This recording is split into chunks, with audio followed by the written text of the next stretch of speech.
xafiisyada dawladda ee EU-da waxay mamnuuci karaan xidhashada calaamadaha diinta xeerarka maxkamadda. Go'aanka laga gaaray qofka Muslimka ah ee u shaqeeya Belgium wuxuu dhigayaa in xanibaadaha si siman loo isticmaalo.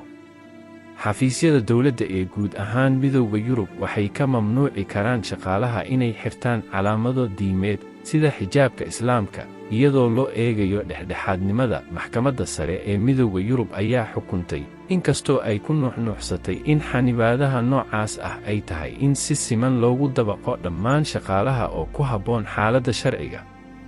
Dawlad kasta oo xubin ka ah go'aanka oo ay daabacday Maxkamadda Cadaaladda ee Midowga Yurub Talaadadii ayaa lagu sheegay in mamnuucida noocan oo kale ah ay tahay mid la oggol yahay si loo dhaqangeliyo jawi maamul oo dhexdhexaad ah.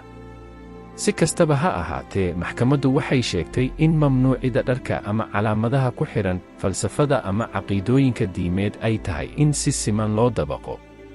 Xeerkan oo kale ma aha takoorid haddii si guud oo aan kala sooc lahayn loogu dhaqmo dhammaan shaqaalaha maamulkaas oo ku xadidan waxa lagama maarmaanka u ah, ayay tiri. Maxkamadda ayaa la weydiistay in ay go'aan ka gaarto kadib markii haweeney Muslimad ah oo ka shaqaynaysay degmada Ans ee bariga Belgiumka loo sheegay in aysan xiran karin xijaab goobta shaqada. Dukumeentiyada maxkamadda ayaa lagu xusay in shaqadeeda ay ku lug leedahay xiriir yar oo ay la samayso dadweynaha. Wax yar kadib, degmadu waxay wax ka beddeshay shuruudaha shaqada si ay u dalbato dhammaan shaqaalaha inay ilaaliyaan dhexdhexaadnimo adag. Shaqaaluhu waxay u dacwoodeen maxkamad maxalli ah, iyadoo ku tilmaantay mamnuucida mid takoor ah oo ay ka walaacsan tahay in lagu xadgudbay xuquuqdeeda xorriyadda diinta. Maxkamaddu waxay xustay in inkasta oo calaamadaha muuqda ee xukun diimeed la mamnuucay, sawirro dhowr ah oo uu soo saaray qofka cabashada sameeyey ayaa caddeeyey in calaamadaha qarsoodiga ah ee xukunka loo dulqaadan karo. Calaamadahan waxaa ka mid ah xirashada hilqado isku tallaab ah ama qabashada xafladaha Kirismaska.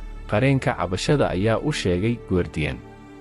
Maxkamaddu waxay u weecday Midowga Yurub iyadoo weydiisatay Maxkamadda Cadaaladda inay qiimayso in xukunka dhexdhexaadnimadu uu yahay mid takoorid ah. Go'aanka u hoggaansamaya xafiisyada waaxda dadweynaha ee EU-da, maxkamadda fadhigeedu yahay Luxembourg, waxay sheegtay in siyaasadda dhexdhexaadnimada adag loo tixgelinayo inay si macquul ah u caddayso ujeeddo sharci ah. Waxay xustay, si kastaba ha ahaatee, in gadaalku uu sidoo kale taagnaan doono. Maamulada dadweynaha ayaa lagu sababayn karaa inay u oggolaadaan shaqaalaha inay xirtaan calaamado muuqda oo caqiido ah, ha ahaato mid diimeed ama falsafad, si guud oo aan kala sooc lahayn. Maxkamadaha qaranku waxay lahaayeen margin of discretion ayay raacisay, taasoo u oggolaanaysa inay go'aan ka gaaraan sida ugu wanaagsan ee loo isku dheeli tiro xuquuqda qofka iyo dhexdhexaadnimada adeegga bulshada. Si kastaba ha ahaatee, ujeeddadaas waa in loo raacaa si joogto ah oo nidaamsan, iyo tallaabooyinka la qaaday si loo gaaro waa in lagu xadidaa waxa lagama maarmaanka ah, ayay tiri. Sybille Guiot oo ah qareenka u doodaya shaqaalaha Belgium ayaa muujiyey madmadowga xukunka maxkamadda. Sharciga Midowga Yurub ma dooranayo hal xal mid kale, ayay tiri. Oo waxaan filayay wax la mid ah. Wararka ku saabsan xukunka ayaa walaac ka dhaliyey dhinacyada qaar. Femiso oo ah shabakad guud oo reer Yurub ah oo matalaysa in ka badan 3 dhalinyaro Muslimiin ah iyo ururo arday, ayaa xukunka ku tilmaantay mid xadgudub ku ah xorriyadda diinta iyo hadalka. Inkasta oo si dhexdhexaad ah loo xidho, mamnuucidda calaamadaha diimeed waxay had iyo jeer beegsadaan xijaabka. Ururka ayaa yidhi, isagoo soo xiganaya warqad 222 ah oo ka soo baxday aasaaska bulshada furan, oo ku dooday in mamnuucidani ay ku tiirsan yihiin hadalka islaam nacaybka ah ee muujinaya dharka islaamka mid aan ku habboonayn dhexdhexaadnimada. Xukunka ayaa sii xumayn kara takoorka lagu hayo haweenka Muslimiinta ah xilli islaam nacaybka ay sare u kacday, ayay tiri, iyadoo raacisay haweenka Muslimiinta mar hore waxay la kulmeen takoorid isdhaafsi ah oo ku salaysan arrimo badan. Xukunkan oo kale wuxuu halis u yahay inuu sharciyeeyo in laga saaro nolosha bulshada.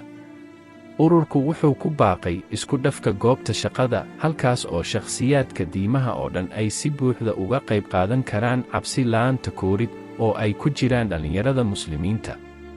Go'aanka Talaadadii ayaa ka dhawaajiyey dhowr xukun oo ay horay u soo saartay isla maxkamad.